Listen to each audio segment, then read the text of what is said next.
You know, the 1977 movie,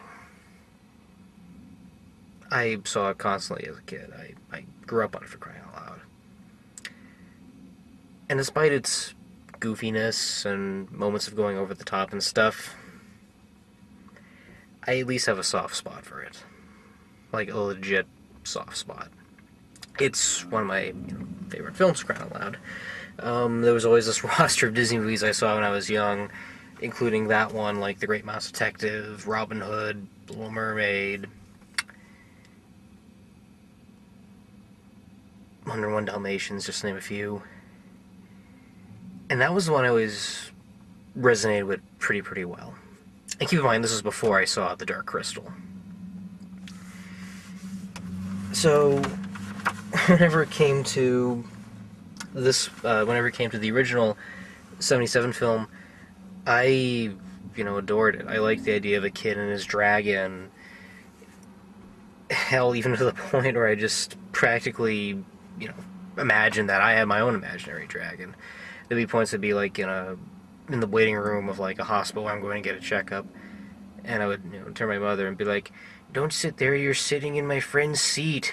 And she moved to another chair just because of that. No, Granny, you're sitting on his tail. Get off his tail. What are you talking about? Don't worry, Morgan has an imaginary friend. What was it? Oh, no, he's just a dragon. What, a dragon? No, just go with it, dear. He'll be fine. Yeah, I admit it's not a perfect movie. It is very flawed. I mean, obviously they're trying to cash in on... Well, no, they were trying to recreate the whole Mary Poppins, Bedknobs and Broomsticks craze. It was at a point in the Disney era where they were trying to get out of that slump and trying to make a movie that, Disney would, do. I mean, they were lost at that time, especially in the 70s and 60s. Actually, late 60s, 70s, and so forth. So obviously they overblown it. It was a musical, very goofy, very over the top. But even then, stuff like Mary Poppins and Bedknobs and Broomsticks didn't go that far. They're very straightforward, their narrative. And yeah, I admit, it's flawed. It's really flawed. But you know what? The charm is in how really crazy it is. Like, really over the top. We're talking about a Disney movie that has a drunk Mickey Rooney. You can't get any better than that. So, going into this movie, I knew it was going to be its own thing. I knew the story was going to be different. I knew it was going to be changed. There is effort. There is production. Hell, when I was walking out during the credits, I bumped into someone in the bathroom who claimed that their cousin knew the director of this movie really well. Alright, good for him, just good for him. I felt bad because I really wanted to like this movie, and the whole time, I sat there and I didn't really feel gravitated or motivated by it. I was actually very bored by this movie. And I feel bad because there is production value. There is stuff in here that I could see myself enjoying. That is, if I didn't see other movies before that were just like this one, even the cheap straight-to-video movies. Let me put it this way. Picture Harry and the Hendersons, batteries not included, only instead of that light-hearted, innocent tone, that's pretty much stripped away, and it tries to be very laid back and very subdued and sublime. This is practically Greystoke Lord of the Apes if it was Disney-fied. It is so slow in the pacing. It is so dull in execution that I really feel bad for saying that I really didn't have a good time seeing this one. So, okay, it takes the basic elements of Pete's Dragon. It leaves out the fact that it's a musical. It leaves out the whole set near a seaside kind of town and everything like that. Obviously, the dragon is CGI. Go figure. He's not a scaly oriental dragon, just like in the original. No, he's more of a giant flying puppy. Okay. Fine. That's fine, I guess. So, with Pete's character, instead of this innocent little boy running from an adoptive, abusive family, he's now a kid that survived a car crash. Go figure. Oh yeah, I probably should say there's going to be spoilers throughout this. This movie's been out for a week, so why not? I'll try not to ruin everything, but yeah. So yeah, he goes through a car crash. He's the only survivor, and he goes to the woods and he comes across this giant dragon, which he claims to his own. And that's it. It's weird because there's this jump between 6 years, and we see Elliot later as like this very independent Tarzan feral child kind of thing. And yeah, that could work. That could really work. But why give him dialogue?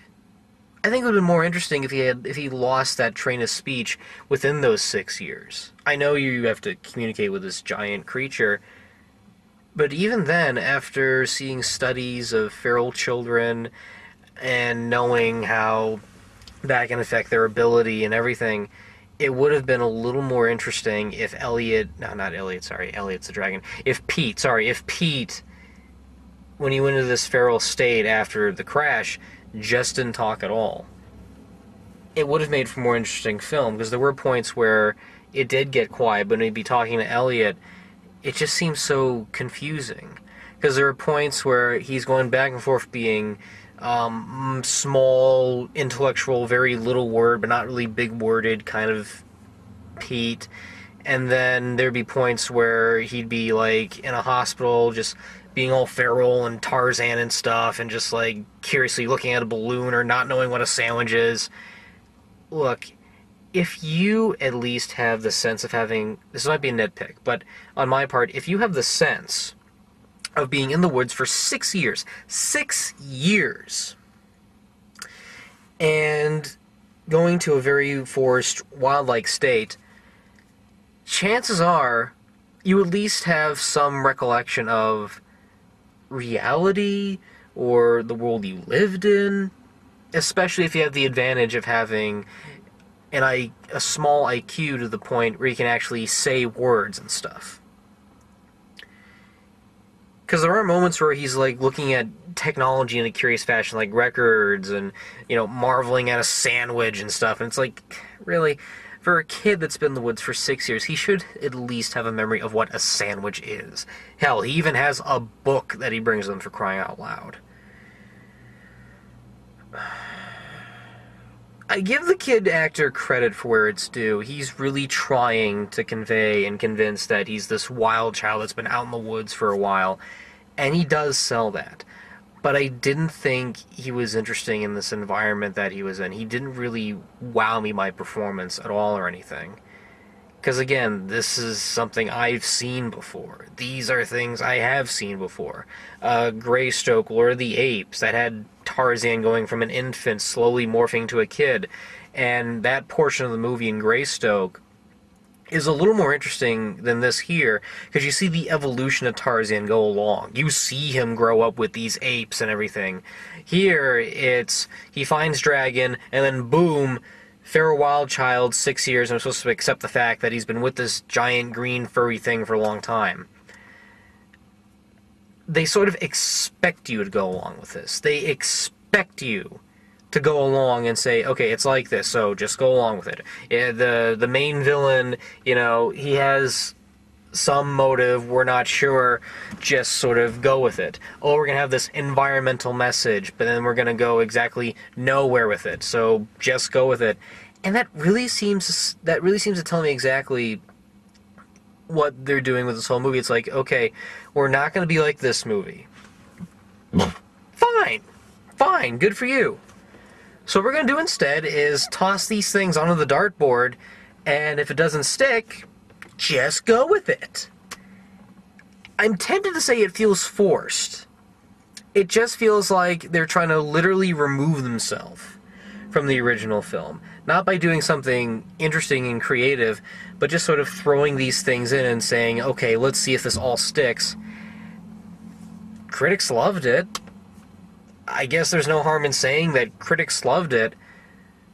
Why I'm not interested in this, man. Man.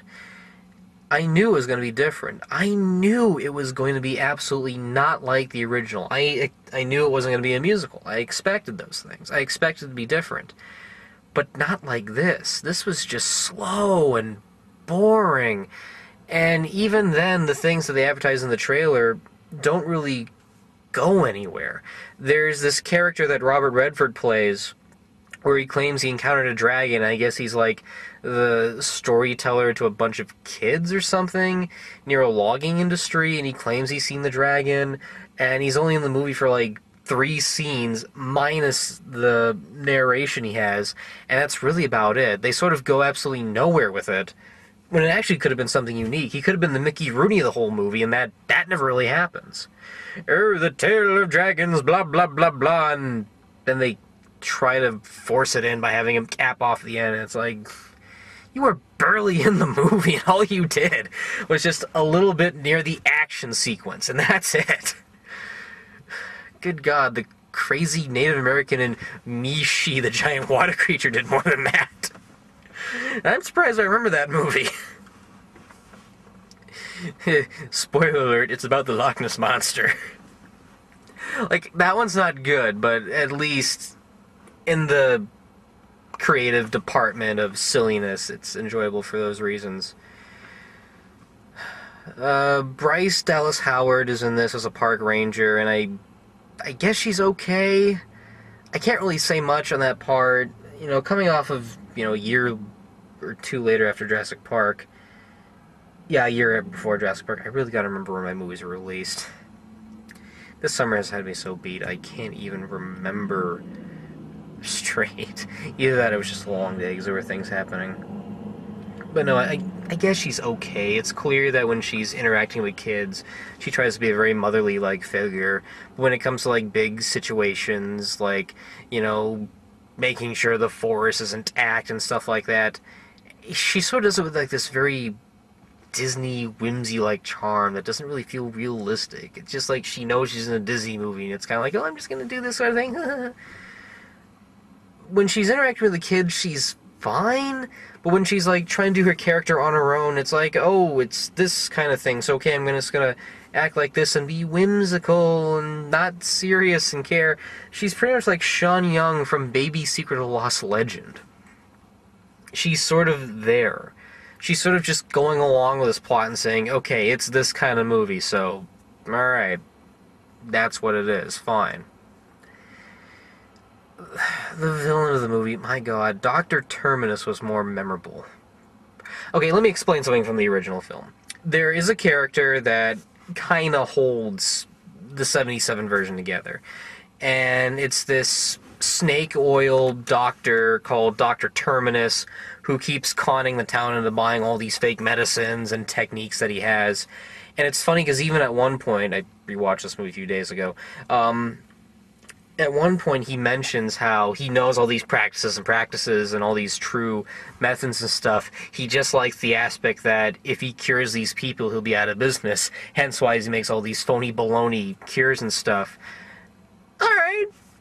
Kind of interesting. I guess I can kind of go with that. The fact that he really knows his Hippocratic Oath but not putting it to the full potential. That's a funny kind of irony sort of thing. He has a little top cat and a cape. Oh my goodness, he has so much fun doing that role. And then later in the movie when he finds out that a dragon exists, he realizes, oh, I can actually make more money off of this. Because a dragon has many parts, and many parts of the dragon is a cure for everything. Even has a little fun song with it. In this one, the villain, they try to make him sympathetic, but they sort of don't really do much. Again, it's just, we need a conflict, so let's toss this guy in. There's this character named Galvin, who at first is this lodger that's trying to cut down certain parts of the forest, because Elliot lives in the forest. And it's trying to make this whole message about cutting trees, I guess, which even that goes nowhere. Oh, if they cut more of the trees down, they'll find Elliot easier. So, again, I gotta talk a little about this, because the movie is so paper thin on plot. So, this Galvin character finds out that there's a dragon in the woods, that Elliot exists, and he goes out to capture said dragon. And he's pretty much there just to be a conflict. There's no ulterior motive. There's legitimately nothing. He's just sort of there to be like, oh, there's a mythical monster here. Alright. I'll capture it, because I could make something off of it, right? Dragon's worth something around these parts. That's literally just the motivation, seriously. The minute he captures this thing, Robert Redford goes to him. He's like, well, you finally captured this thing. You have any idea? You have no clue what you're going to do with it? Yeah, I know what I'm going to do with it. He's going to make a ton of money. Like, people actually pay to see this thing, and it's kind of like, you're just spitballing it. You just capture this big mythical beast. You have no idea what to do with it, and it shows. That's like me capturing a fairy. And being like, I finally caught you. Now, let's see. A, nightlight. B, I can make that talcum powder out of it. Or C, I can interact my uttermost dark Tinkerbell fantasies. Go with D, will you let me go? Let me think more. He's just there. Everything is just there to, like, create a plot or a motive. When they try to do a new element, it just feels tagged on. It's like, okay, we're gonna go somewhere with this. We are gonna go somewhere with this. Believe me, we're gonna go somewhere with this. And it doesn't. Even when it got to the ending where they have, like, this big chase or whatever, which is pretty much taken out of Baby Secret Lost Legend. Oh man, why am I remembering that movie too well? This is actually not that good. But legit, it's the ending to Secret Baby Lost Legend. They have the dinosaur baby or whatever on the truck, and everyone's going after it. And then, like, it gets loose and it tries to destroy stuff. Only in this one, it's a bridge. Like, Elliot tries to destroy the bridge so they don't capture. I'm just laughing just thinking about it right now. Oh god, and then they do that whole sappy thing where, like, the good guys are on it and they almost fall to their death and Elliot tries to save them and everything. It's, oh god, it's so predictable.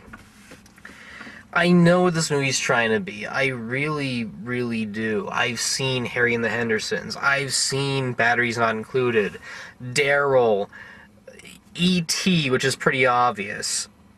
It's trying to be the typical generic fantasy family movie where boy has creature and he either has the ability or option to tell what this creature is and introduce it to the folks, or in this case, the creature is with the family and they don't know what to really do with it outside the fact that it becomes their family member and immediate impact, and pretty much there's this whole other force, which is either police, NASA, or angry neighbor, or whatever, that tries to get in and capture this thing for their own good wealth.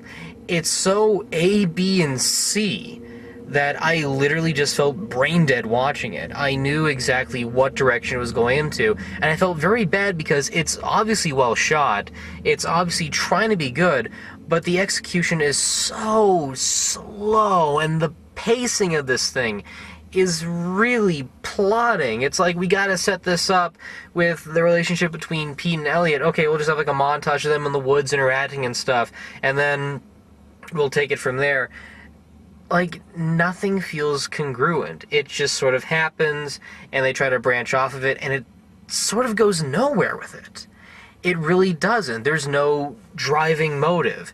At least in the 77 version, yeah, it got bloated at times, but at least there was a narrative. You had Pete trying to fit in with the town, and this one person that believed him, Nora, the lighthouse lady and everything, and trying to help him, even though she's skeptical about whether her dragon friend is real or not.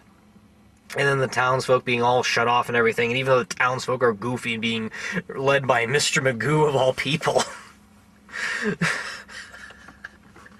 Mayor Mr. Magoo. I'm not even kidding.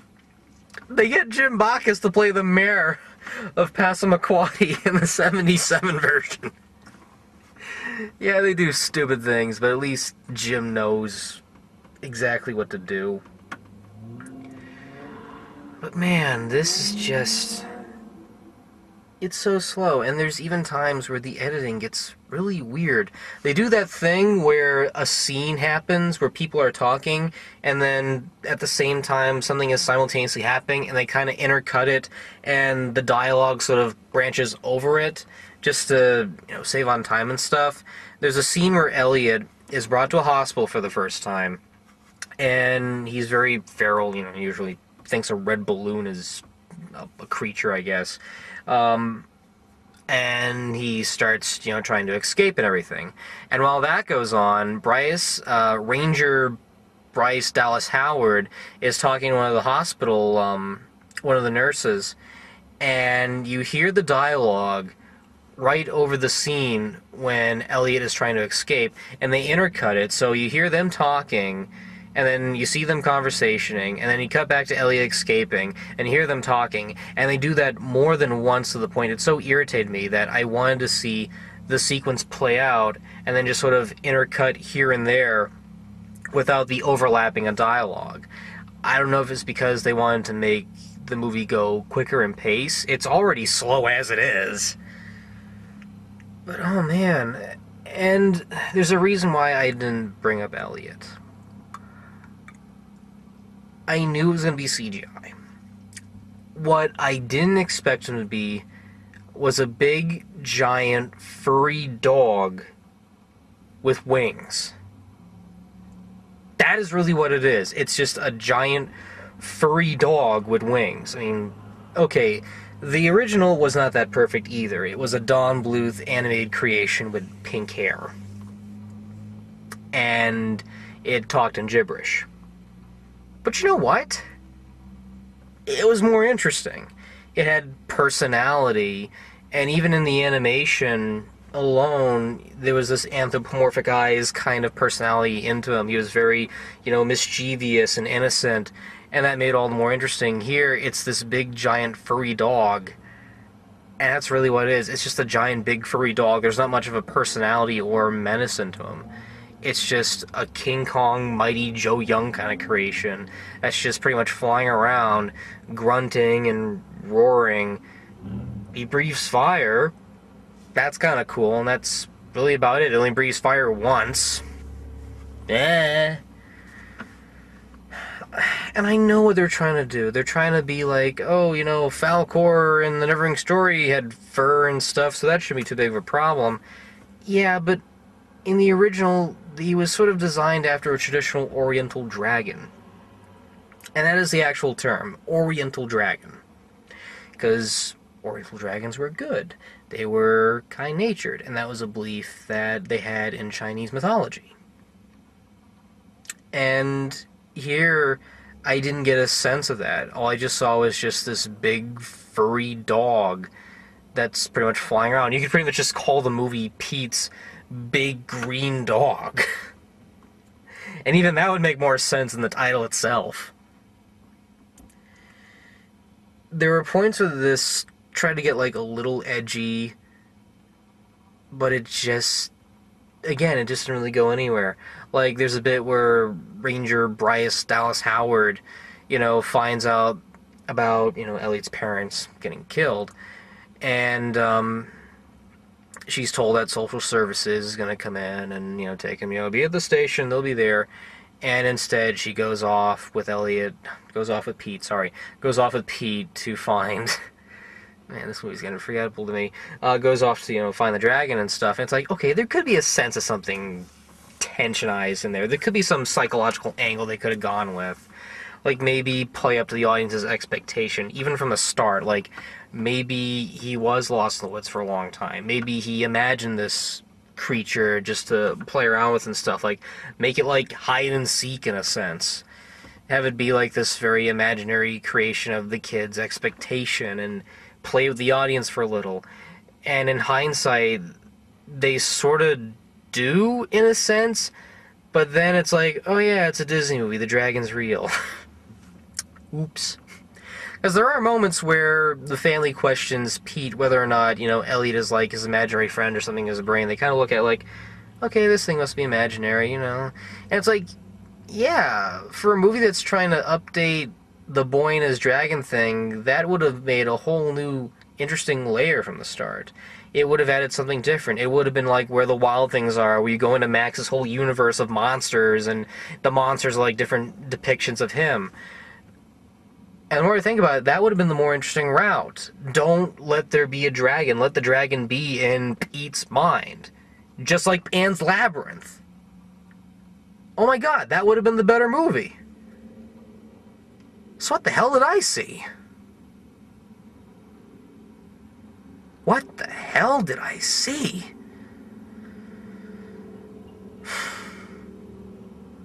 Whatever I saw, I have to admit this. I kinda owe the BFG an apology. Because at least with the BFG, when it did something new and it was trying to be edgy despite executing it in a very light, whimsical fashion, at least it was new and it was trying to be interesting. This movie barely held an interest to me. Hell, this is like a 9:45 screening. And there were two families in there. And at one point, midway during the movie, when there was like a very quiet moment when, Pete is talking about Elliot to the mother, blah, blah, blah, I heard up in the back a couple of scuffles. And, there's like seats rocking and like popcorn shifting or something. And I looked and I saw a couple bringing their small kid down who was pretty much sleeping in their arms. And it wasn't until, like, near the tail end of the movie, like, right before... Just, like, right before the end credits, right when, Pete is, like, reunited with the main characters, whatever, deciding to live with society, I guess, that kind of BS and kind of ending. There was, a family... Actually, no, there was a mother and two kids... And I remember just looking down, and I think the girl was just, like, near the trash can, kind of more fascinated with the trash can. She looked like she was. There were points where she was kind of, like, looking up, and then she's, like, looking back at the trash can stuff. And I remember the mother, right when, Pete got reunited with the main family, the mother in the audience, took her two kids right at that moment and just sort of just walked out of the theater with them. And the only people that remained was just a girlfriend and his boyfriend who sat 2 rows ahead of me, and a couple that was just a couple of seats next to me. I'm not even kidding. I don't make this stuff up. This is absolutely true. I want to recommend this to kids. I really do. But this movie is so slow in pace and so dry in tone that I actually think it might bore them. If you really want to show them something that is like this, where they do the whole magical creature meets family thing, show them Harry and the Hendersons. They'll be fine with that. It's got Bigfoot with the family. The humor's a little sitcom-y, but it knows when to be edgy. It knows when to be fun. It's got John Lithgow, for crying out loud. It's fun. And if not, there's always Batteries Not Included. Point being, there are other fantasy family movies out there I could recommend more at the drop of a hat compared to this. Because those other films, Daryl and Explorers, even if they are different in a sense, they do the whole creature meets family thing better. Way better than this movie. I really hope Kubo is good, because that's next on my chopping block. I want to end the summer with a good movie. This is a toughie for me. If you were really that curious, give it a rent. I wouldn't pay to see this again. It just bored me, and I felt bad. I felt really bad. The New Zealand shot sceneries looked really good. The special effects looked actually not bad for a $65 million budget. Notice how I didn't knock down on the special effects. At least the special effects looked decent. I wasn't interested in the flying scenes that much, though. I was like, kind of wanted to.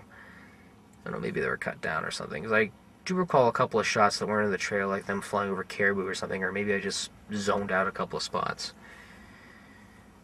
It's just that either way, this movie just didn't do much for me at the end. And it wasn't because I had this undying love for the original. No, I knew the original had flaws.